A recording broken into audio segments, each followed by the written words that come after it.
My daughter drained every dollar from my retirement account, over $1,300 to $200 I saved through 42 years of sweat and sacrifice. I stood at the ATM staring at insufficient funds, my hands shaking, my chest burning with betrayal. She ran off with her criminal boyfriend, laughing at everything I built. But she had no idea my 15-year-old grandson had a secret plan that would change everything. Before we continue, please subscribe to the channel and tell us where you're listening from in the comments. I sat alone in my living room, the late afternoon light spilling through the blinds in tired golden lines across the carpet. The house was quiet, too quiet, the kind of silence that weighs heavily on your chest. On the wall above the mantel hung the same picture that had been there for 30 years. Me, my late wife Margaret, and our daughter Sarah when she was still small enough to ride on my shoulders. I stared at it until my eyes blurred, until the smiling faces became something distant, something I wasn't sure I could ever touch again. I worked. Every morning before sunrise, I pulled myself out of bed, pulled on the same boots, and headed out to the plant. I missed dinners, school plays, even anniversaries, all to make sure there was food on the table and a future for Sarah. I remember the tuition bills, $60,000 for her college degree. I remember the silver sedan, $20,000, sitting in the driveway with a red bow on the hood the day she turned 21. I remember wiring her money when she divorced that first husband, $2,000 here, $3,000 there, because she said she couldn't pay rent. Every time I told myself it was worth it. Every time I believed I was giving her the foundation for a better life. And now, sitting in this room, I realized all of it had been stripped away in the swipe of a debit card. My retirement account, $13,200, is gone. My house, worth about $350,000 on the market, was the only thing left. I ran my hand over the armrest of the chair, the same chair where Margaret used to sit and read before cancer took her. My palm brushed over the worn fabric, and I thought about the stairs in the hallway, each step carefully laid down by my own two hands during the summer of 1995. I thought about the smell of fresh varnish, how Sarah had run her tiny hands along the railing, leaving prints I had to wipe off with a rag. Back then, the house felt like a fortress, strong and safe. Now it felt like a target. The betrayal cut deeper because it came from her. If it had been a stranger, a thief in the night, at least then it would have been impersonal. But it was Sarah, my daughter, the one I carried on my back when her legs were too tired, the one I tucked into bed with stories about heroes who fought for what was right, the one who used to whisper, "I love you best of anyone, Daddy." I could still hear her little voice, soft as a feather, in the dark of her childhood room. And now? Now she looked me in the eye and said, "I deserve this money more than you do." Those words, colder than any winter I ever worked through, slammed against me like a hammer. I felt stripped bare, humiliated, like my dignity had been ripped away along with the money.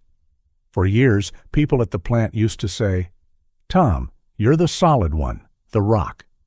But now I felt like a crumbling stone, hollowed out from the inside. I whispered to the picture of Margaret on the mantel, the one taken on our wedding day when her veil caught the sunlight just right. "Maggie," I said softly, almost ashamed of my voice. "I messed this up. I raised her wrong. I gave her everything and taught her nothing about gratitude."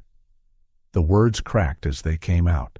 I pressed my hand against the frame, as if I could reach through and find her hand again, the hand that used to steady me when the world shook too hard. Memories shifted in and out like ghosts. Sarah, 7 years old, standing in the backyard with chalk on her hands, drawing crooked hearts on the sidewalk. She had looked up at me that day and declared, "I'll never leave you, Daddy." The memory stabbed me now, sharp and cruel, because it stood against the image of her grown-up face, twisted in arrogance, saying she was entitled to every dime I had. My little girl, the one I carried on my shoulders, had grown into a woman who saw me not as a father, but as a bank account waiting to be emptied. The shock started to burn into something else. At first, I was drowning in grief, in the kind of despair that makes you feel old and finished. But slowly, anger rose through the cracks. Not the kind of anger that makes you shout at the walls, but the kind that simmers deep in your gut and hardens you. I felt insulted, violated, like my very manhood had been stolen along with the numbers in that account. I whispered again, but this time not to Margaret. This time I said it to myself. What did I do wrong by spoiling her? How many times did I rescue her when I should have let her stand on her own? The room seemed to close in around me. The photographs on the wall became accusations. The couch, the coffee table, even the rug felt like witnesses to my failure. I wanted to bury my face in my hands and never lift it again. But then another thought pushed through the despair. Ethan, my grandson, 15 years old, still in school, still needing stability. If I collapsed now, if I surrendered to Sarah's betrayal, then Derek, the thug she ran away with, would win twice. He'd steal my money, and he'd steal Ethan's chance at a safe future. I couldn't let that happen. Not again. I leaned back and stared up at the ceiling, the light shifting into dusk. A realization settled on me like a heavy coat. The betrayal wasn't just theft. It was Sarah telling me I was weak, that I was irrelevant, that I was no longer a man who could defend what was his. And maybe I had let her believe that. Maybe I had been too soft, too forgiving, too ready to hand over whatever she asked for. But not anymore. I stood up and walked into the hallway. The wooden stairs creaked under my weight, the same steps I built decades ago. Every sound was a reminder. I had built this home, brick by brick, nail by nail. It was mine. It was Margaret's. It was supposed to be Ethan's one day. The thought of losing it to Derek's dirty hands or Sarah's recklessness filled me with a rage that steadied me instead of breaking me. In the bedroom closet, hidden behind a stack of shoeboxes, was a small fireproof safe. My fingers shook as I spun the dial, not from weakness, but from the flood of memory. Inside lay the life insurance papers, worth $50,000, and the deed to the house. I pulled them out carefully, laying them on the bedspread. The papers smelled faintly of smoke and dust, the scent of years locked away. I stared at them, and for the first time since the ATM screen flashed insufficient funds, I felt a flicker of power. These documents were more than paper. They were proof that I wasn't finished, proof that I still had cards to play. The anger inside me crystallized into something sharper. Resolve. I thought about Sarah's smug face, about Derek's laugh, about the way they both believed they had beaten me. And I muttered aloud, this time not to Margaret, not to myself, but into the air as a promise. They think I'm weak, but the game is just beginning. I closed the safe again, locked it, and placed the documents where I could reach them easily. The living room was dark now, only the glow of the street lamp seeping in. I sat back down in the chair, feeling the weight of the house around me. Every corner, every nail, every piece of wood was part of me. They might have taken my savings, but they hadn't taken everything. And they never would. The chapter of grief was ending. The chapter of action was opening. And though my heart still ached, though betrayal still stung like salt in a wound, I knew one thing for certain. I wasn't done yet. If you're still watching and find this story interesting, please comment 1 below to let me know you're here with me. I did not sleep much after the picture on the mantel started talking to me in memories, but I woke with a feeling I had not felt since the day I bought this house. I felt useful. Morning light slid across the kitchen tile, finding every scratch my boots left over the years. I set coffee to brew and stood straight, shoulders back, not because anyone was watching, but because the house was. This was my place.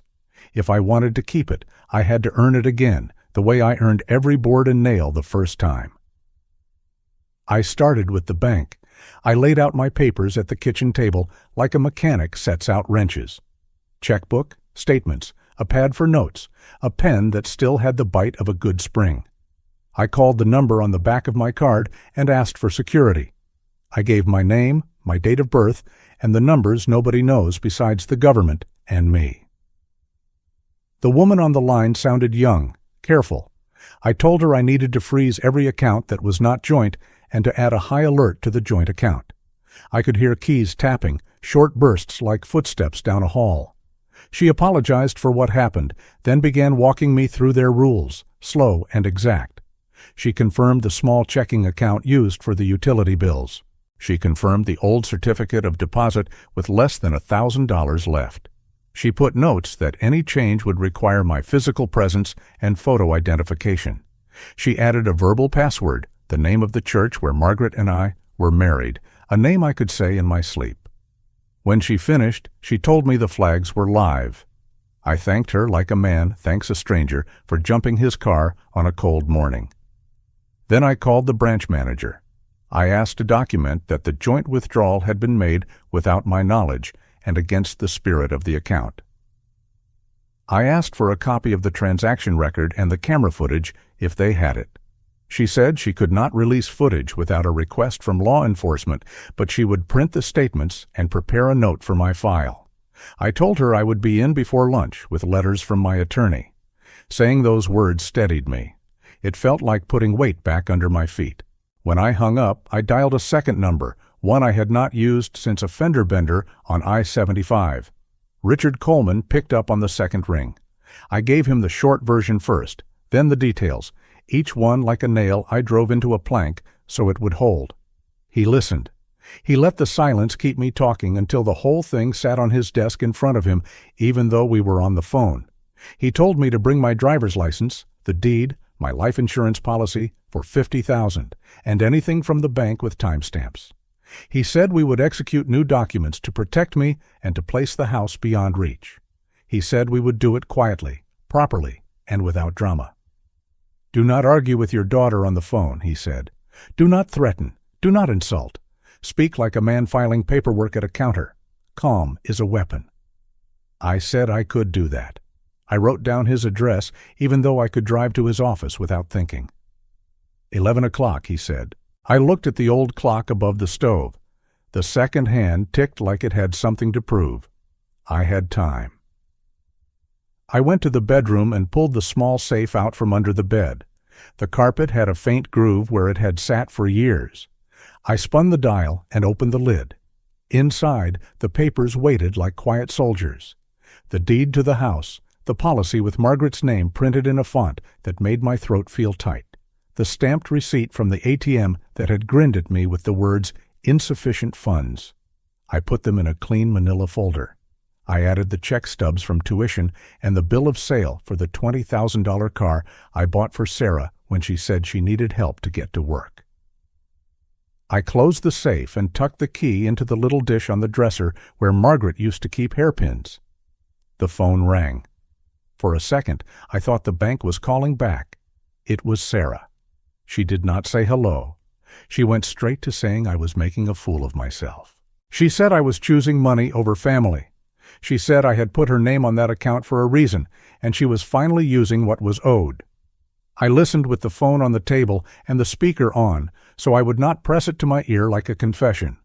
When she paused for breath, I told her I had retained counsel and that any further communication should be in writing. I told her I would not discuss money on the phone. I heard her laugh, small and sharp, the kind that tries to cut. She said I could not do anything. She said that out loud. I kept my voice level. "You think I cannot," I said. "You are about to learn where you are wrong." She laughed and hung up. It was a small sound, and it landed in the room like a stone dropped in a bucket. The ripples went everywhere. 2 minutes later, the phone rang again. A male voice, easy and slippery, slid into my kitchen. He introduced himself as Derek, almost like we were meeting at a barbecue. He thanked me for my 40-plus years of overtime. He said not many men had the stamina to stake another man's future. He told me to relax now, that numbers were no longer my problem. Then he laughed, slow, like a man who believes he is talking to someone who will not swing. I ran the cold water in the sink until my wrists cooled down. I looked out the window at the yard I cut every Saturday in the summer and every other week in the spring and fall. I said nothing to Derek. I did not need to give him a shape to push against. I set the phone down and let the line go dead without a goodbye. Then I called the school and reported that my grandson would be picked up early for a family matter. I drove the old Ford to the curb where the buses line up. When Ethan came out, I saw at once that he had been waiting for me to show a plan. He slid into the seat and buckled in. I told him we were going to see a lawyer. I told him we would go to the bank after. I told him he did not have to say anything. He said he wanted to anyway. On the way, he said that on Monday night he had walked to the kitchen for water and heard voices from Sarah's room. He said he stood in the hallway and listened. He heard the words routing numbers, withdrawal, and fresh start. He told me he looked up Derek on the county site at school and found a mugshot and an outstanding warrant for robbery. He said he printed it and had it in his backpack. He pulled the paper out and handed it to me. The black and white picture was not surprising. The word wanted still felt like a blade. Ethan told me he had called a tip line that morning and given them the address he heard and the make and color of the car. He said he was not going to tell me until he knew it mattered.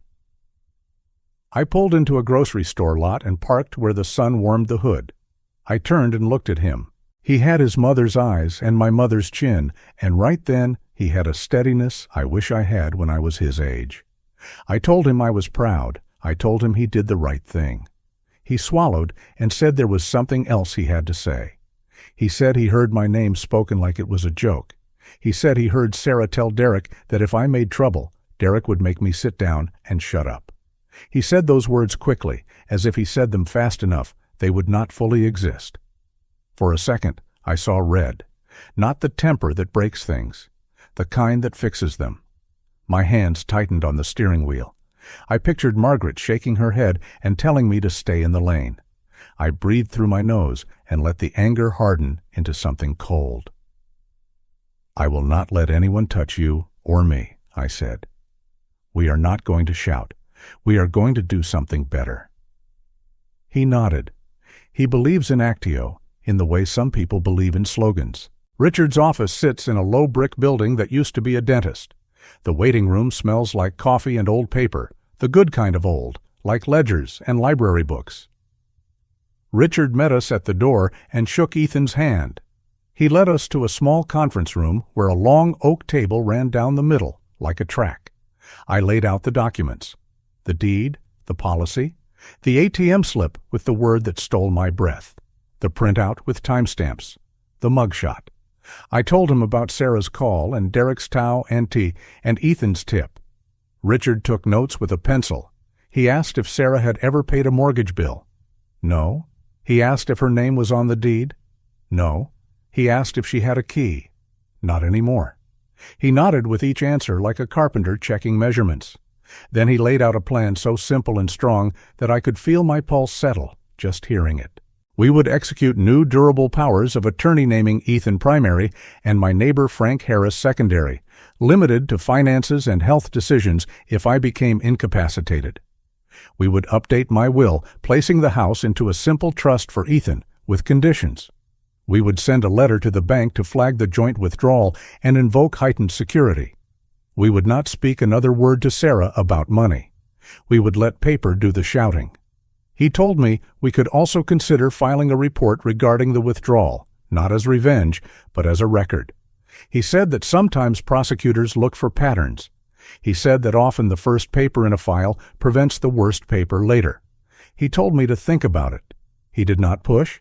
He knows men my age do not respond well to being driven like cattle. He gave me agency, and that gift made me want to act more, not less. He placed documents in front of me for signature: the representation agreement, the authorization to communicate with the bank, a letter to the branch manager placing a dispute notice on the joint account and requesting enhanced security protocols, a draft that spoke plainly. The house and its contents are to remain in my name until my death, then to pass into a trust for Ethan's benefit, with Frank as trustee if needed. No bequest to Sarah until she reconciled and made restitution, and even then, only at my discretion. The language looked like a quiet fence built to last. We took copies with us when we left. We went straight to the bank. Patricia, the manager, met us in her glass office. She looked at the papers and nodded like a woman who has seen families split open and also seen them sew themselves back together. She added the notes to my account. She asked for a copy of Richard's letter. She scanned it and placed it in a folder. She printed a packet of statements for me, including the line showing the withdrawal. I held the paper and felt a bitterness that tasted like pennies. I also felt something steadier under it. Procedure has a taste too. It tastes like metal and patience. Outside on the sidewalk, my phone buzzed. A message from Sarah came in sharp and fast. She said I was cruel and ungrateful, that she had sacrificed her youth and was owed comfort. She said Derek understood her better than I ever did. I did not answer. I have learned that sometimes the only winning move is to refuse to play the other person's game. I put the phone in my pocket and looked up at the flag on the post office. The wind was steady. The colors did not argue. They simply flew. We ate at the diner on Main Street because sometimes you need coffee that tastes like a friend who tells you the truth. The waitress called me hon and called Ethan sweetheart and refilled our cups before we asked. We split a grilled cheese and a plate of fries because that is what you do when money is tight and you want to feel like a king anyway. I told Ethan about the next steps. He listened and asked what a trustee does and how a power of attorney works, and I answered in the language my father used when he showed me how to change a belt on a washing machine. Slow, clear, hands steady. Back at the house, I gathered more proof. Tuition receipts, the car bill of sale, the signed apartment deposit checks from the year she left her husband. I stacked them and labeled them. Each paper was a reminder that love is not made of cash, but sometimes cash is how you measure the weight of love you carried when someone else was slipping. I did not curse the past. I just marked it down so the future would not lie about it. Near dusk, the doorbell rang. Frank Harris stood there in his ball cap, boots dusty from his garden. I had called him earlier and asked if he would be my backup on the power of attorney. He said yes before I finished the sentence. He asked Ethan if he liked working with his hands. Ethan said he did. Frank grinned and said he had a mower that needed a smart kid and a small fee. I thanked him for standing with us. He said neighbors are the family you pick, after life picks the rest, and that was that. After Frank left, Ethan and I played a quick game of chess on the old wooden board Margaret found at a garage sale. The pieces clicked against the squares like rain on a porch roof. Ethan narrated his plan, not because he needed to think aloud, but because he knew I liked the sound of a strategy taking shape.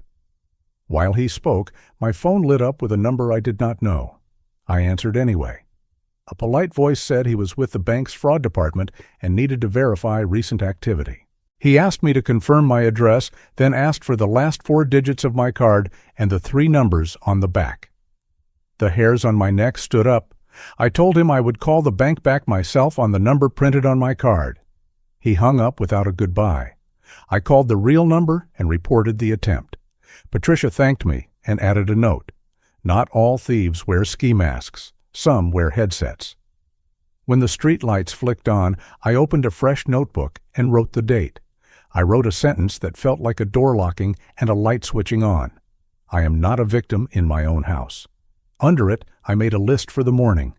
Meet Richard at 9 to sign the final drafts. Deliver copies to the bank. Install the locking mailbox. Call the insurance agent to update the beneficiary line. Schedule a locksmith to rekey the deadbolts. Ask the school counselor about support for Ethan if he needs to talk to someone. Put the mugshot in the folder with the time-stamped printouts. Make extra copies. Paper remembers. I slept better than I expected. The house creaked its old friendly rhythms, the refrigerator breathing and the water heater murmuring like an old woman telling stories in the next room. I dreamed of Margaret sitting at the kitchen table with a cup of tea and that look she used to give me when I was about to make a choice that would matter. Morning came with rain, soft and honest. We ate cereal and toast. Ethan read the back of the box. I folded the documents into the folder and we headed back to Richard's office. He had the stack ready. The will was clean and clear. The durable powers were as steady as oak. The cover letter to the bank was firm without being cruel. He added one more document I had not expected. It was a memorandum to my file, summarizing the events, the call from Sarah, the call from Derek, the tip Ethan made, and the steps taken. "Paper remembers," he said. "Keep this with your other papers. If anyone tries to spin the story, you have your version fixed in time." I signed where he showed me. Ethan watched, silent, absorbing the way adults make walls that do not look like walls. Richard told me something else as we stood to leave. He said sometimes people who take what is not theirs convince themselves that if they talk loud enough, the truth will change its shape. He said not to chase rumors. He said to live so straight that the rumors looked crooked next to me. He told me we were not finished, but we were not powerless either. I shook his hand and thanked him. He looked at Ethan and told him he had done right by calling the tip line. Ethan ducked his head and said he just did what he could. We delivered the letters to the bank and watched Patricia scan them into the system. She told me the account now required in-person requests for any change and that notes on the file would stop most mischief before it started. She thanked Ethan for holding the door for a woman with a stroller. Small things matter when you are rebuilding a life, and holding a door is never just about a door. Back home, I wrote checks for the utilities and the mortgage and set them in stamped envelopes. I changed the password on my email and the passcode on my phone. I installed the locking mailbox. The locksmith came and changed out the deadbolts while Ethan stood by, asking careful questions. The new keys felt heavy and right in my pocket. I put one on Frank's key ring and thanked him again. It takes a village to raise a boy. It takes the same village to protect an old man's dignity, and sometimes the boy and the old man are the same person at different hours of the day. Late in the afternoon, the phone rang once more. It was Sarah again. Her voice had an edge to it that told me Derek was near and listening. She said I was heartless. She said I ruined her chance to start over. She said the withdrawal had been legal, and I should stop pretending I was the injured party. I told her I would always be her father, and I would always listen if she wanted to talk about anything except money. I told her I would not tolerate threats, direct or implied. I told her every future conversation would be in writing, with counsel copied. I said all that in a voice that did not rise. She said nothing for a long second, like she had expected me to beg. Then the line clicked. The line went quiet. Then she hung up. I stood in the kitchen and let the silence settle around me. It felt like a new kind of quiet, not the empty kind, but the kind that comes after a job is finished for the day and tomorrow waits without sneering. Toward evening, Ethan and I made dinner. Pasta, canned sauce doctored with garlic and the last of a jar of olives, a salad made of what was left in the crisper. We ate at the table without the television because I wanted to hear the forks clink and the rain tap. Ethan asked if I thought Sarah would come back. I told him I did not know. I told him sometimes people walk to the edge and see the drop and turn around. I told him that sometimes they keep walking. I said we would be ready either way. He nodded and cleaned his plate. When the dishes were done and the kitchen was clean, I sat at the table with the folder open.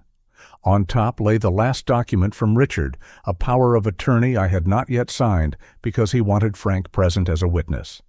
Frank knocked right then, as if the script had been written long ago and all we were doing was catching up to it. He signed in his steady block letters. I signed in mine. Ethan watched and exhaled as if he had been holding that breath all day.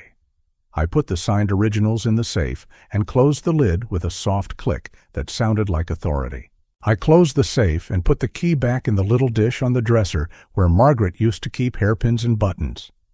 I looked at the picture on the mantel, the one where she squints because the sun was too bright the day we took it. I spoke softly so the house would hear me and remember. They think I have lost. They think I am finished. They think I am a man they can push off their own porch. They are wrong. The game has only just begun. Tomorrow I will carry these papers to the bank and let quiet ink do the talking for me. Slowly. If you're still watching and find this story interesting, please comment 2 below to let me know you're here with me. I woke to the sound of rain and the smell of coffee from a pot I set last night. The house felt steady beneath my feet.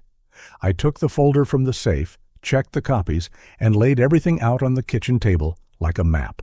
Birth certificate, driver's license, the certified deed with my name in thick black ink, the life insurance policy for $50,000, the receipt from the ATM that said insufficient funds in a thin, cruel font, and Richard's letters ready for signatures. I ate toast, one egg, and breathed through the heat that rose in my chest whenever I remembered the blank screen at the bank. Margaret's picture looked down at me from the mantel. I touched the frame. I told her I was going to fix what I could fix. Then I put on my jacket, slid the folder under my arm, and stepped out into the rain. Richard Coleman met me at the door of his narrow brick office with a pad in one hand and a pen in the other. He had already drafted our filings. He spoke in the even tone that makes bad news lose some of its teeth. He said we would record a notice on the house, request a temporary restraining order, and hand-carry copies to the bank and the county. He said we would build a paper wall around the only real asset I had left, the $350,000 roof that held my life together. He never raised his voice. He did not have to.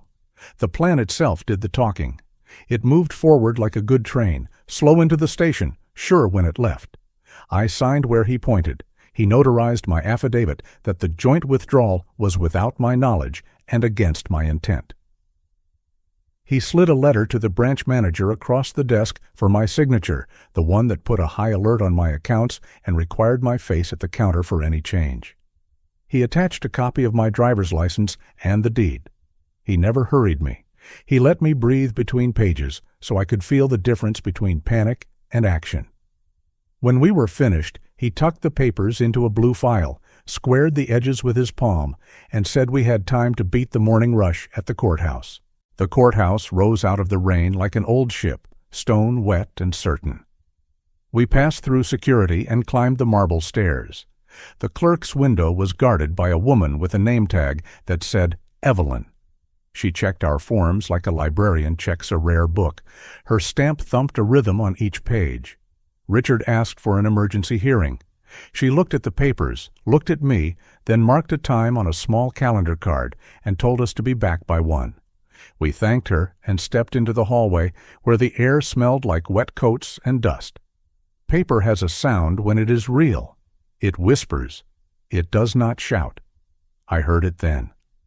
Back at Richard's office, the phone rang. It was a title company from across town. Someone had inquired about a quitclaim deed on my property. The caller wanted to verify that I intended to sign. Richard put the call on speaker. He asked for a copy. The email arrived in a minute. The image filled his screen. There was my name, or something trying to be it, dragged across the line in a way that made my stomach go hard. The notary stamp number did not match the registry. The date was last week. The document claimed I had released all interest in the house to Derek Morrison and to Sarah, effective immediately. My throat went dry. Richard leaned closer and studied the loops of the letters the way a mechanic watches a belt. He did not curse. He did not gasp. He nodded once. That was worse and better than any outburst. He called the recorder and asked that an affidavit of forgery be accepted at once. He sent the title company a formal letter telling them to flag any search on my parcel and to refuse to insure any sale or mortgage without my wet signature in person.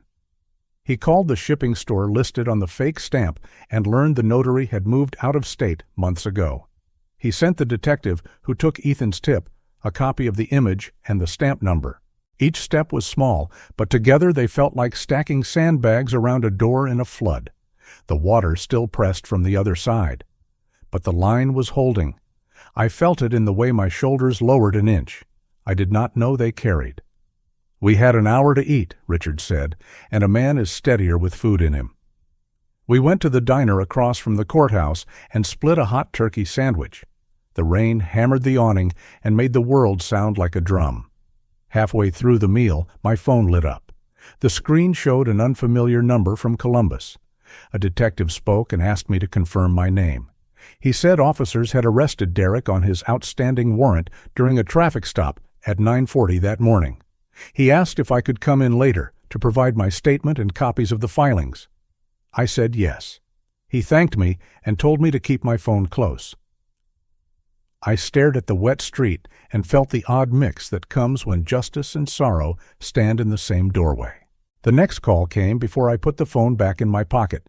Sarah. She started with a scream. She said the police had Derek. She said I had set them on him. She said I was a small, bitter man and had always been jealous of her happiness. She said this was none of my business. She did not ask if I was all right. She did not ask about Ethan. She said I would pay. I listened. I let her run out of words like a storm running out of rain. Then I spoke, steady and low, so the words would carry to the person she used to be. I told her I protected my family from her. The line went quiet. The rain on the awning took up the sound. She came back to the call with a new pitch, higher, sharper, and she threw old insults like rocks through an empty window. I ended the call. Some doors must be closed so a house can stand. At 1, the bailiff opened the doors to courtroom 3. The benches smelled like polish and old wood. The judge wore half-frame glasses and looked at people over them the way a man measures a board before he cuts. Richard spoke for me. He said my retirement account with $13,200 had been wiped out in a single morning. He said my house, the one I built and paid for over decades, had been targeted with a forged deed. He said we were asking for a restraining order to hold the line while the investigation ran its course. He handed up the certified deed, my affidavit, and the letter from the title company. He did not tell a story. He set out facts and let them stand. The judge asked me 2 questions. Was I on the deed alone? Yes. Was my daughter on the deed? No. He asked the clerk to mark the exhibits. A tall man in a dark suit stood and said he represented Sarah for the limited purpose of the hearing. He argued that a joint account is joint in every sense. He said his client had a moral claim on the home after years of care given by me. He let that line hang in the air like smoke. The judge asked if Sarah had ever paid the mortgage. The lawyer said no. The judge asked if the deed showed her name. The lawyer said no. The judge asked if I had signed a power of attorney. The lawyer said no. The judge looked down at the deed again and then up at me. He did not smile. He did not frown. He nodded once. He granted the order. He signed with a heavy black pen and spoke slowly so the record would hear him. No one may sell, gift, pledge, list, or encumber this property without further order of this court. The clerk stamped the paper and slid a copy toward Richard. The judge directed that copies be sent to the bank, the recorder, and the title company. He asked for the detective's card. I handed it up. He said the district attorney would review the withdrawals and the forgery for possible charges. Then he moved to the next case with the same calm hands he used for mine. Paper does not rage. It weighs. We left the courtroom for a hallway that smelled like floor wax and raincoats. Richard said we were safe for now. He said the next steps were to record the order, deliver it to the bank, and meet the detective. We walked back to his office to collect certified copies. My phone buzzed again. Sarah. She did not greet me. She said I had ruined everything. She said the realtor refused her calls. She said a title officer had told her there was a fraud hold. She said I had turned the whole town against her. She said I loved my money more than my child. I told her the house was not for sale. I told her the forged papers were crimes, not plans. I told her I would not argue. Then I ended the call. Rage grows best in long conversations. I gave it nothing to drink. We drove to the bank. Patricia, the branch manager, met us at her glass door. She scanned the order and placed bright red alerts on my profile. She set a note that any request must be made by me in person with 2 pieces of identification and a second manager present. She printed a receipt that said the freeze on changes was active. She slid the paper across the desk like a small shield. Then we went to the recorder. The clerk stamped the order and the affidavit of forgery. The seal left a round bite in the paper that caught the light. I pressed my thumb over it and felt the ridge. It felt like a fence post set true at last. At the police station, a detective in a rumpled tie thanked Ethan for his tip and asked for the timeline. He photographed the forged deed and logged the notary stamp into evidence. He summarized Derek's record in a level tone, not to scare us, but to set the facts on the table where we could see them. 2 robberies, a fraud case with elderly victims, a bar assault, outstanding warrants. He said a phone recovered from the car listed numbers and messages about quick money and a new start. He said they would request the records on the shipping store where the stamp was faked. He said I might receive nasty texts and calls and that I should not respond. He handed me a card and wrote his cell number on the back in block letters. He told me not to answer. He told me to forward anything like that to him. He told me a patrol car would swing by. Paper is a wall, he said, and presence is a gate. When we left the station, the rain had burned, doff, and the sky looked scrubbed. For the first time since the ATM flashed that thin sentence at me, I felt like I could fill my lungs all the way to the bottom. We drove home in a quiet that did not feel empty. It felt earned. The morning after the order, we learned what the forged deed had been meant to do. Richard called to say a small brokerage had tried to schedule photos of my house. A junior agent had seen the fraud alert and called the title company to ask what to do. The title company called Richard. He called me. He forwarded the email chain. There it was, in black and white, a plan to list my home as a quick cash opportunity. Seller motivated, proof of funds required. The listing had been set to go live at 5. The alert stopped it at 4:51. 9 minutes. The difference between a door cracked open and a door locked at both ends. Richard forwarded the chain to the detective and to the judge's clerk. He said, "This is why we build the wall before we argue in the yard." Sarah called again. Her voice had a hoarse edge, raw from shouting. She said I had humiliated her. She said I had cost her a future. She said Derek had told her I would fold if pushed. She said she had believed him. She asked how I could do this to my own blood. I looked at the photographs on the mantel and chose my words like a man chooses nails for a plank that will carry weight. I told her again that I would talk about anything but money. I told her any attempt to use my name or my signature would meet a badge and a stamp. I told her I loved her, but I loved Ethan's safety more. Then I hung up and stood with both hands flat on the countertop until my breath found its rhythm.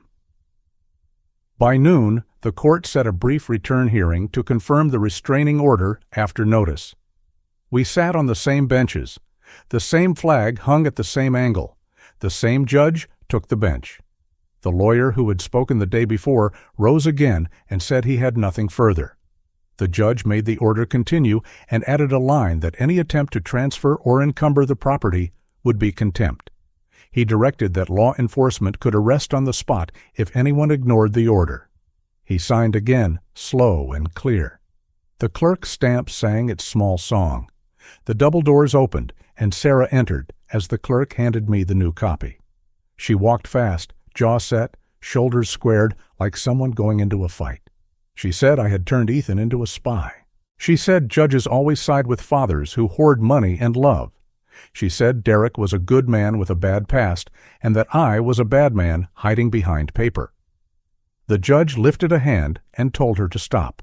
He told her she was not on the deed. He told her this was not her hearing. He told her to sit or leave. She shook in place and left.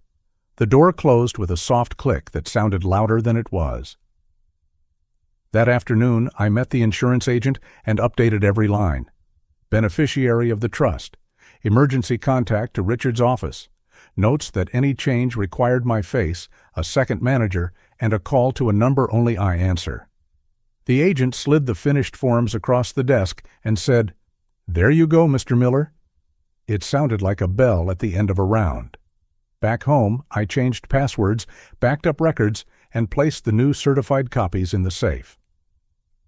I wrote the date on a fresh page in my notebook and underlined it twice. 2 days later, we returned to court for the forgery affidavit. The notary, whose stamp had been faked, sent a written statement that her seal had gone missing after she moved. The shipping store sent a letter stating that no appointment in my name had been made. The title company confirmed their permanent refusal to ensure any transfer without me in the room.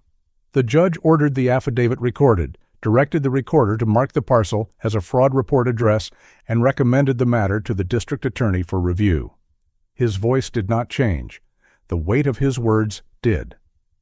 Before the judge rose, a deputy stepped forward with a thin folder and asked to be heard. The judge nodded. The deputy stated for the record that Derek Morrison was in county custody pending transfer, that the warrant had been confirmed, and that a preliminary packet of his history had been provided. He read the first page in a steady voice. Dates, docket numbers, charges, dispositions. A theft ring that targeted seniors at gas stations. A fraud case where prepaid cards were used to drain accounts in a day. A failure to appear. When the deputy said the words financial exploitation, Sarah made a sound and stared at the floor. The deputy ended by noting that investigators had recovered a phone with messages about quick cash and a plan to flip a house owned by a retiree. The judge looked at me, then at the paper he had signed, and said the order was justified. In that moment, the room felt still. Even the air seemed to listen to the stamp on my copy, cool and settle. Outside, under a clean sky, my phone rang one last time. Sarah again, unrepresented now, talking fast, voice frayed. She said I had destroyed her life. She said I had embarrassed her name. She said the house had been her safety net all along, and that I knew it. She said I would regret this. I listened and thought about the fence we had built out of ink and about Ethan doing homework at our table while the coffee pot clicked. I told her I regretted the years I taught her to take without giving. I told her I did not regret today. I ended the call. The silence that followed did not feel empty. It felt right-sized. We walked down the courthouse steps into late afternoon light. The stone held a little warmth. The breeze smelled like cut grass and hot brakes. Traffic hummed on Main Street. A mother pushed a stroller past the lawn. A man laughed into a phone and kept walking. The world kept moving, not because what happened to us did not matter, but because it does not stop for any one family. I stood on the top step with the order in my pocket and felt something I had not felt since Margaret was alive. Not the bright joy of new love, the solid kind, the kind that lets a man sleep through the night. But that evening hadn't come yet. There was still work to finish before the light slipped from the courthouse steps. Richard and I stood there a moment longer, breathing in the clean air after the storm. It smelled like wet stone and cut grass. I put a hand on the rail, felt the grit under my palm, and knew it wasn't just the court order that held me up. It was everything that brought me here. 42 years of pay stubs, the stairs I laid in this house with my own hands, Margaret's quiet faith. The paper in my pocket was only the proof. On the drive back to his office for certified copies, my phone buzzed again. A voicemail this time, not a call. I didn't play it. I let it sit there like a hot pan I wasn't ready to touch. Richard handed me 3 stamped sets when we arrived, one for the bank, one for the recorder, one for my safe, and he tapped the folder with the back of his pen. "Paper first," he said. "Voicemails later." At home, Ethan met me at the door with his backpack slung over one shoulder and a question in his eye. He didn't need to speak. I held up the order and watched his shoulders drop. I set the folder on the table, and we ate simple. Soup from a can, grilled cheese, and an apple we split. When the dishes were done, I finally pressed play on the voicemail while he worked at the kitchen counter. Sarah's voice filled the room, too loud for the quiet we'd made. She was crying, but it wasn't the soft crying of a daughter who wants to come home. It was the hard crying of a woman whose plan had broken on a wall she hadn't seen coming. She said I'd turned the town against her, that the fraud flag had embarrassed her, that the copycat signature she'd watched someone prepare should have been good enough. She caught herself after that, like she'd stepped off a curb she didn't see, and ended with a long, ragged breath. Then another message came through almost on top of the first, shorter, angrier, promising that none of this was over. I saved both without speaking and forwarded them to the detective with a single line. Requested. The next morning, the county recorder finished indexing the restraining order. The clerk slid my copy under thick glass and said, "You're all set, Mr. Miller." Her voice had the tone you hear from a nurse who's just finished bandaging a bad cut. She can't stop the memory of how you got hurt, but she can make sure you won't bleed out. On my way out, a deputy in a tan uniform stepped through the revolving door with a packet in his hand.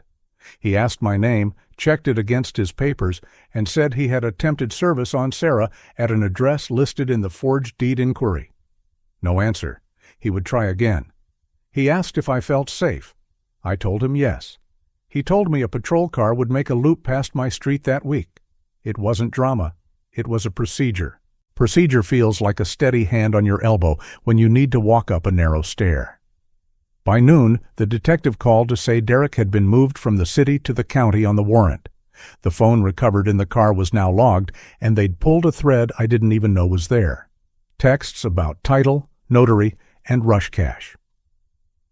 A search history for quitclaim template sat next to pictures of houses, including one taken from the end of my block.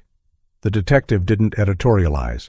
He just read what the record said and paused to make sure I was following. Then he asked if I could bring the court order and the title company's email to add to the file. I told him we'd be there before closing. On my way out the door, I saw Frank Harris walking his dog past the mailbox. I told him the judge had signed. He grinned, shook my hand, and then did something small that mattered more than it looked. He reached into his pocket, pulled out a little metal tag, and clipped it to his key ring. "This is the spare you gave me," he said, and held it up. "You keep it for now. You've got a new lock and a new start. Call if you need a witness again." He walked away, whistling something that sounded like a hymn you hum when you're fixing a fence. At the station, Ethan sat beside me while I slid each paper across the detective's desk. Order, affidavit, title email, voicemail summary. He photographed them, logged them, and asked me to sign a chain of custody form with a blue pen that left a thick line. He told me calmly that the messages on the phone mentioned our street by name and also mentioned moving quickly before the old man wakes up. He looked at me when he said that, not to scare me, but to give me the truth. I thanked him for telling me plainly. I told him the old man was awake. When we got home, there was a bright envelope from the title company waiting in the mailbox. Inside was their formal notice. They had placed a fraud hold on any transaction involving my parcel, effective until lifted by court order. The paragraph in the middle said any attempt to insure or close would be denied absent my in-person, notarized consent. I ran my thumb over the embossed logo and felt the raised ink. Not all walls are brick, some are sentences that do not bend. Late afternoon brought one more knock. This time it was the process server, hat damp from a passing shower, who needed me to sign a card acknowledging receipt of the court's order for my files. He handed me an extra copy just because, and I stowed it in the safe behind the stack of college receipts and the bill of sale for the $20,000 car. Every piece of paper in that safe told a story about work and love and the cost of both. Now they told a story about boundaries, too. The day after that, we were back in courtroom 3 for the brief review hearing. The judge's glasses rode low on his nose again, and his pen was the same heavy one that had drawn the first line between us and the storm. Richard stood, calm as always, and reported that the order had been recorded, the title company had flagged the parcel, and a forgery affidavit was now part of the public record. The judge nodded and asked if there had been any contact. Richard said yes and handed up a short transcript of Sarah's voicemails that the detective had printed for the file. The judge read, lips pressed thin. He didn't raise his voice. He didn't need to. Sarah entered just as the judge finished. She sat 2 rows back, arms crossed so tightly her knuckles showed white. Her eyes slid off mine like someone trying to pretend she didn't see a neighbor in a grocery store aisle. When the judge asked if anyone wished to be heard, she stood, then stopped, and looked at the floor. The lawyer from before wasn't with her. A deputy stepped 1 pace closer. The judge told her, gently but plainly, that this was not the time to argue about feelings. "We're here about facts and ownership," he said. "We're here about signatures that match and signatures that don't." He extended the order 60 more days and added a line that made my throat tighten. Law enforcement could arrest on site for any attempt to list, show, photograph, or otherwise present the property for sale without me. The pen scratched, the stamp thumped, the paper cooled. In the hallway, Sarah tried to catch up to me. She started in a whisper and then let the whisper grow teeth. She said I had made her look small. She said I had chosen a house over a daughter. She said she only ever wanted what was fair. She said Derek wasn't as bad as people made him sound, that everyone deserves a second chance, that love can change a man. I remembered the mugshot, the texts, the forged stamp number. I remembered the insufficient funds receipt in the folder like a stub from a bad show you can't return. I kept my voice level. I protected my family, I said, the same words I'd given her over the phone, but firmer now, set like a post in wet concrete. From you. She flinched, then muttered something I couldn't hear, and the deputy stepped between us just enough to give me space. I walked away without turning back. Some scenes don't need an audience to end. 2 hours later, my phone buzzed with an email from the small brokerage that had almost listed my house. It was an apology. The junior agent wrote that she hadn't known, that she was new, that she was sorry to have been a part of anything that added to my trouble. Attached was a screenshot of the draft listing that had been set to go live. Seller motivated, cash offers preferred. Seeing the words in that font with a little red pending tag crossed out made my jaw clench, but the top corner held a timestamp. 4:51 p.m. A blocked by fraud alert. 9 minutes, like Richard had said. I forwarded the email to him and to the detective without comment. That night, Ethan set the chessboard on the coffee table, the old wooden one with the nick in the corner where a rook once leapt to the floor and lost a tiny chip. He didn't ask if I wanted to play. He simply set my pieces and waited. We played slowly, not talking much. The house hummed its ordinary sounds. The refrigerator kicked on. The heat ticked in the vents. The phone, for once, stayed quiet. When Ethan moved a pawn and sat back, he looked at me with a half-smile I hadn't seen in weeks. "You look different, Grandpa," he said. "You look taller." I laughed, a small sound that surprised me. "Paper will do that to a man," I said. So will telling the truth out loud. Before bed, I stood in front of the mantel and touched the edge of Margaret's picture, the way I always do when I'm about to say something I want her to hear. "We did what we could do today," I whispered, not with shouting, with ink. The house was quiet enough that the refrigerator motor sounded like waves on a far shore. I turned off the lamp and went down the hall. I slept like a man who has finally shut a door that's been banging in the wind for too long. The following week brought the last turn of the screw that made everything sit flush. The district attorney's office sent a brief letter acknowledging receipt of the judge's recommendation and the detective's packet. They didn't promise charges. They never do. They promised a review. That was enough. The title company mailed an official cloud-on-title notation for my parcel. The bank updated its system to require in-person verification with 2 managers for any change. The insurance agent emailed a confirmation, beneficiary changed to the trust, emergency contact set to Richard's office, and all notes appended. Procedure. Process. Brick after brick until the wall didn't just stand. It looked like it had always been there. Sarah tried one more time by text. A single line. "You will be alone." I looked at the 2 words until they stopped stinging and just sat there like misprinted labels on a box that didn't fit. Then I looked across the table at Ethan finishing homework, pen tapping lightly, lips moving as he worked through an equation. I looked at the empty chair where Margaret's knitting used to sit. Alone is not the word for a house full of memory and a boy with a steady hand.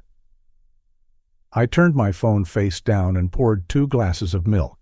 We clinked them together like men who've signed a treaty. When the return date on the order came back around, Richard and I met again in that narrow brick office.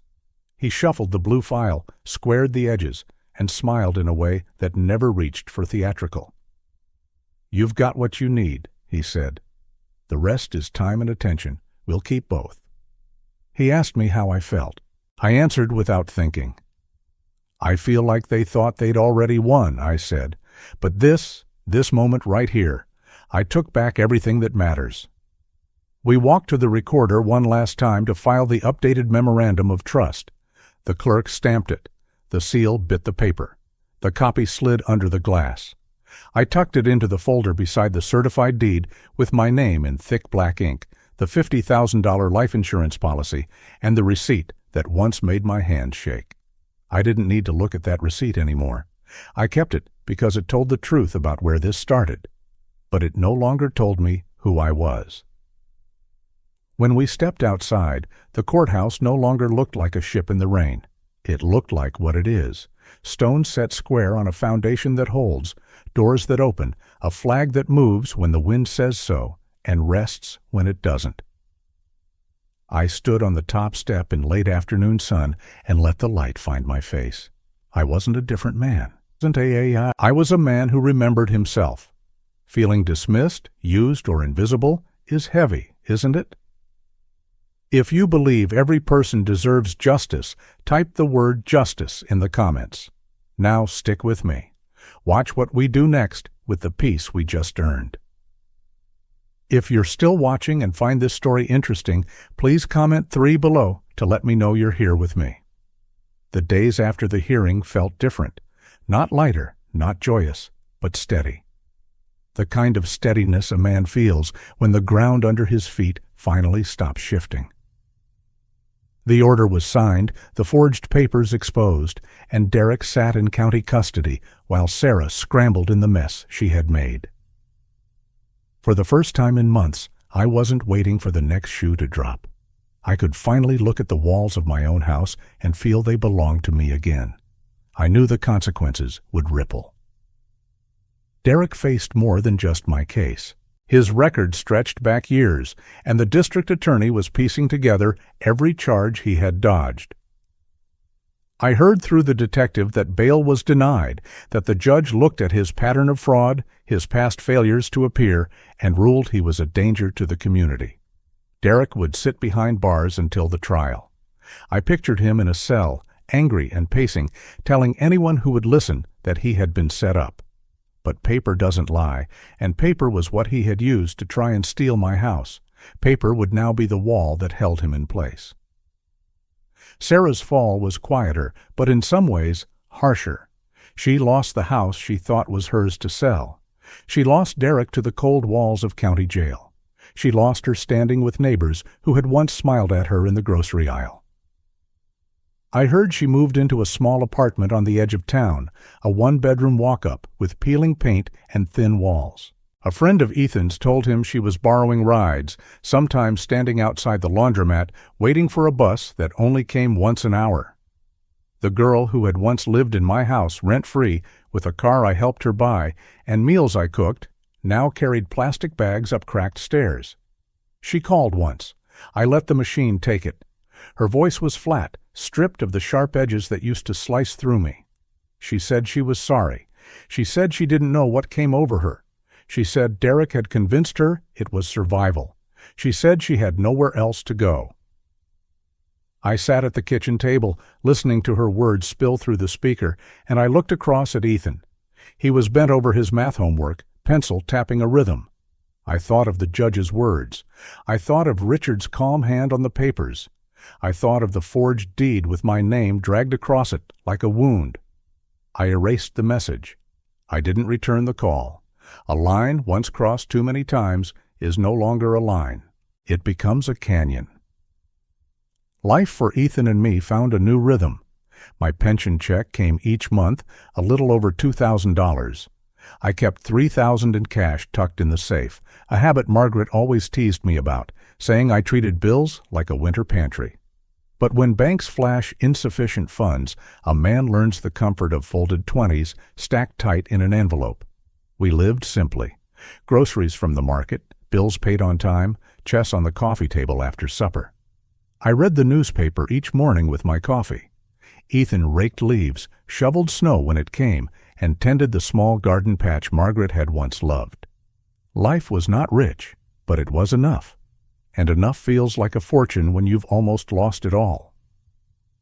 Some evenings, when the sky turned gold over the rooftops, Ethan would ask about Margaret. I'd tell him about her laugh that filled the kitchen, the way she could hum a hymn without thinking while folding laundry, the way she believed every man deserved to stand straight, no matter what his past looked like. I told him she would have been proud of him for speaking up, for protecting his grandfather when the world told him to stay quiet. Ethan listened, nodded, and then moved a knight across the chessboard with more confidence than before.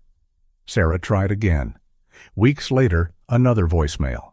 She cried this time, not the hard crying of anger, but the quiet crying of someone who knows the door is shut. She said she missed home. She said she missed Ethan. She asked if I could forgive her, just once, and let her start over. I sat with the phone in my hand, the weight of her words pressing down. Forgiveness is a word that sounds like freedom, but sometimes it is another chain. I didn't answer. That night, I told Ethan the truth. She called, I said. He looked up from his book. I told him she asked for forgiveness. His face tightened. "What did you say?" he asked. I took a breath. I said nothing. Some silences are safer than words. He looked down, then back up, and said quietly, "Good." Later, as I folded the chessboard closed, I told him something Margaret had once whispered to me in a hospital room when her mother passed. She said, "One more chance can be another chance to be hurt. Love doesn't mean letting the wound open again." I repeated those words to Ethan, and he nodded like he understood more than a boy his age should. Sarah's life shrank. Word spread that she lost her job at the salon. Rent notices were pinned to her door. Neighbors stopped lending rides. Her circle grew smaller, tighter, until the only names in it were landlords and creditors. Derek wrote letters from jail, promises of love and plans for after, but paper walls held him too, and each envelope came stamped with inmate mail. She held on to him even as he dragged her further down. Meanwhile, our house grew quieter, more peaceful. I repaired the loose stair tread I had been ignoring. Ethan and I painted the porch railing together, his brush strokes uneven but full of effort. I started baking bread again, something Margaret had taught me in our first years together. The smell filled the house on Sunday mornings, and when Ethan bit into a warm slice, butter melting, he said, "Grandpa, this tastes like a holiday." I laughed and thought maybe ordinary days were holidays now. One afternoon, Sarah called again. I didn't recognize the number, but I answered out of habit. Her voice was thin. She said she had made mistakes. She said she was sorry for dragging Ethan into this. She said Derek had used her, that she was scared, that she didn't know how to fix anything. For a moment, my throat ached. For a moment, I wanted to believe the little girl who once tugged my hand at the county fair and said she loved me best. But then I remembered the forged deed. I remembered her words when the money first disappeared. "I deserve this more than you." So I told her something simple. "I don't need you anymore. I have myself, and I have Ethan." She was silent. I ended the call. That was the last time I spoke to her. Peace is not loud. It doesn't march or shout. It settles in small ways. It's in the way the mail comes without dread. It's in the way the bank receipt prints with my balance intact. It's in the way Ethan sleeps through the night without checking the locks twice. Peace feels like an unclenched fist, like lungs filling all the way without a catch. I learned something through this. Love is not the same as indulgence. Sacrifice can turn to poison when it asks nothing in return. A house built on silence will crumble, but a house built on truth, even painful truth, will stand. Sarah's fall did not make me rejoice. It made me grieve. But grief is cleaner than betrayal. Grief allows a man to bury what is gone and keep walking. Betrayal chains him to a ghost. I chose grief. I buried the idea of Sarah as the daughter I once imagined. I mourned it the way you mourn a photograph that fades with time. And then I moved forward. Ethan grew stronger. He joined the community chess club at the library, played matches with men twice his age, and came home with stories of how he had surprised them with his quiet strategy. I sat in the back some evenings, listening, proud. Watching him reminded me that the line I drew was not just for me. It was for him. Children learn from the walls we build as much as the doors we open. I began attending a local volunteer group on Saturdays. We packed food boxes, repaired fences for seniors, and drove neighbors to medical appointments. The work was plain, but it filled the hours with purpose. I met people who had lost, people who had been betrayed, people who had stitched their lives back together in new patterns. Among them, I was not the man whose daughter stole from him. I was just Thomas, a pair of hands willing to carry. That felt right. One evening, after a meeting, a woman named Carol handed me a flyer about a community garden project. She said they needed someone with patience, someone who knew how to tend small things. I thought of Margaret's roses, of Ethan's eager hands in the soil, and I said I'd come. It wasn't dramatic, it was steady. And steady is what I needed. At night, when the house was quiet, I would sit by the window with a cup of tea and think. I would think about the difference between family by blood and family by respect. Blood may tie us, but respect is what keeps us close. Without it, blood is only water that stains. With it, strangers become brothers, neighbors become kin, and a grandson becomes the anchor of a man's last years. I came to understand something deeper. Betrayal strips away illusions, but it also reveals what remains solid. My house stood, my grandson stood, my own will stood. That was enough. I whispered sometimes to Margaret's picture. I didn't save her, I would say, but I saved us. And in that quiet, I felt she would understand. Sarah's story drifted into the background. I heard she moved again, smaller, lonelier, trying to piece together scraps of work. Derek's trial loomed, and his name appeared in the crime blotter once more, attached to words like fraud, exploitation, time served. They had become echoes, not headlines. They were no longer my burden. I told Ethan one evening as we played chess, one more act of forgiveness would be another act of self-destruction. We can't give away what little peace we have left. He nodded, moved a rook, and said, I like it here, Grandpa. Just us. And that was the truth. Just us. And it was enough. Looking back, the lesson was sharp but clear. Boundaries are not walls to keep love out. They are walls to keep respect in. Family, real family, respects those lines. When someone crosses them again and again, they choose to live outside the fence. That doesn't mean I stop caring. It means I stop sacrificing myself to someone who refuses to stand with me. I don't need her anymore. I have myself. And I have Ethan. The past months closed like a door at last. And when a door closes, sometimes another opens, one that leads not back to what you lost, but forward to what you still might find. Next Saturday, I'll join the group at the community garden. Ethan says he wants to come, maybe plant tomatoes or sunflowers. I told him we'll see. The soil will tell us what it wants to grow. And as I turned off the lights and walked down the hall, I felt that life itself was scarred again, but still capable of new growth when tended with care. I moved into my new place on a bright Saturday morning. It was not a mansion, not even close to the house I had once fought to protect, but it was mine. A 2-bedroom apartment worth about $200,000 sat on the second floor of a brick building that faced the park. From my window, I could see trees bend in the breeze and children chase one another down the walking path. The light came in softer than at the old house. Softer, but warmer. I could breathe here. Unpacking took time, but it was not heavy work. My life had already been pared down by the storm of betrayal, and what was left fit into boxes that slid easily across the floor. A bed, a table, a chair, some photos, and Margaret's framed picture for the mantel. I promised to build again. Ethan helped me carry up the last box and then sat at the kitchen counter with a glass of lemonade. It feels like a new start, he said, and he was right. Every morning I rose early, opened the window, and let the air in. I brewed coffee, sat at the small round table, and read the paper cover to cover. I marked the days by simple things: mail arriving, neighbors walking their dogs, the sound of a basketball bouncing on the court below. Peace is not loud. It moves like water across stone, slow and sure.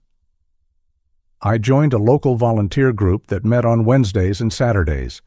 We packed food boxes, delivered groceries to seniors who couldn't drive, and built wheelchair ramps for veterans who had no one else to call. Some weekends, I helped plant flowers at the community garden, and once a month, I taught chess to kids at the library. Their small hands moved pawns in awkward lines, but their eyes lit up when they saw a trap coming together. I told them that strategy is patience made visible. One boy repeated it to his mother, and she smiled at me with tears in her eyes. There was joy in giving, not the loud joy of applause, but the quiet joy of belonging. Margaret would have loved it. I felt her with me sometimes, in the way the garden soil turned under the spade, in the way the children laughed without shame. I whispered to her picture one night, "I think I've finally found a place where the world makes sense again." Sarah's shadow never left completely. News reached me through whispers. She had moved into another small apartment on the far edge of town, a one-room flat above a laundromat. Derek remained in jail, facing trial for fraud and theft. The newspapers used words like exploitation of the elderly, and every time I read them, my stomach turned. My daughter's name wasn't always mentioned, but people in town knew the story.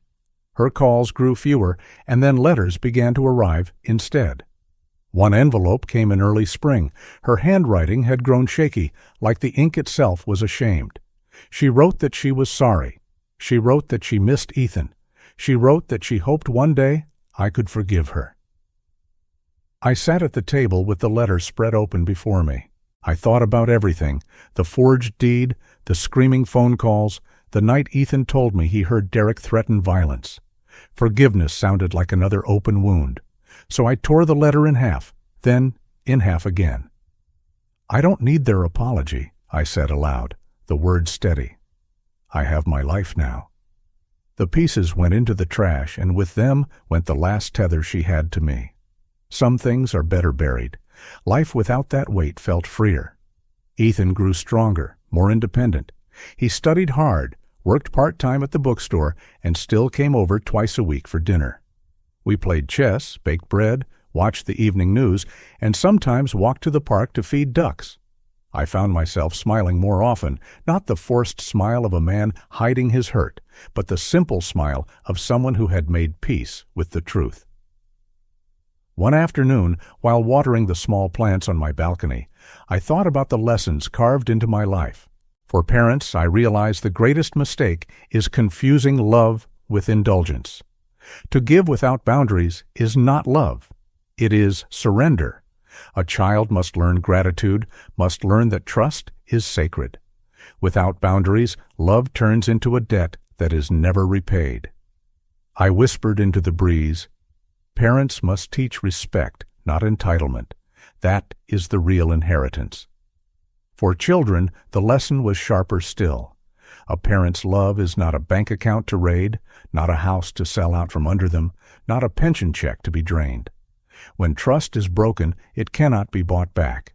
Love can heal many wounds, but betrayal of blood cuts deepest.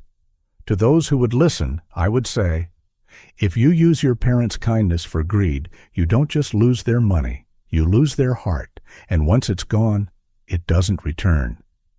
And for the world as it is now, I saw truth in plain form.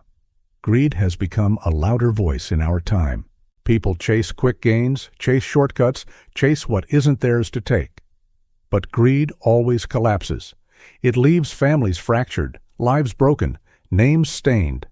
In contrast, truth, though slower, quieter, and sometimes painful, always rises. It is like water on stone, carving steadily until nothing false can stand. The park outside my window became a daily sermon. Children shared swings without asking who owned them. Neighbors picked up litter that wasn't theirs. A man set seed for birds and never waited for thanks. That, I realized, was how truth lives, in small acts, repeated until they form a life. One Sunday morning, I found myself holding my father's old watch, the one piece I carried through every move. Its face was scratched, its leather strap cracked, but when I wound it, the hand still turned with steady grace.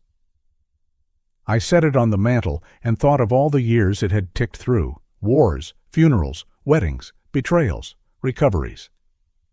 The watch reminded me of something deeper.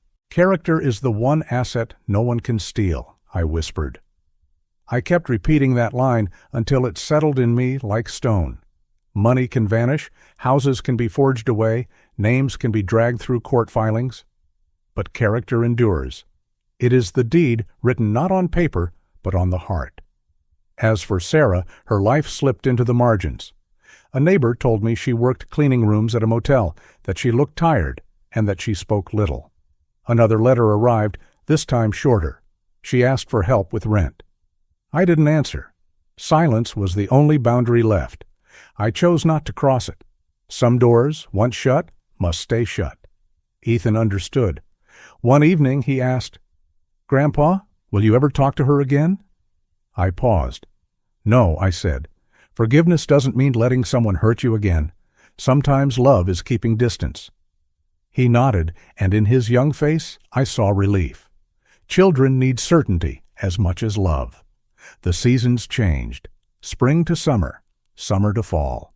Leaves drifted across the park path, and I walked among them with steady steps. My life, once shattered, had become whole again, not in the way it used to be, but in a way that felt truer. Peace was not the absence of pain. Peace was choosing to live with truth, even when truth left scars. One evening, after teaching chess at the library, a boy pressed a small drawing into my hand. It showed a king and a pawn side by side, with the words, "Thank you for teaching me to be strong." I held the paper close and thought, this is the wealth I have now. Not dollars, not deeds, not accounts, but moments where another life is lifted. Margaret would have called it the treasure of the heart. I kept the drawing on my mantel beside the watch. 2 reminders: time and the strength we pass on. In the end, I found my place. I did not need Sarah's voice, nor Derek's approval, nor society's noise. I needed quiet mornings, honest work, Ethan's laughter, and the certainty that I had lived true. As I turned off the lights one night, I looked once more at the watch. Its hands moved steadily, each tick a promise that life goes on. I smiled and said aloud, I finally found where I belong. Every day now proves I chose right. And with that, the story closed, not with thunder, not with rage, but with peace. The story has come to an end. I hope it has brought you valuable lessons and insights. If you enjoyed this content, please like, share, and subscribe to the channel so you won't miss the next video. Goodbye, and see you again.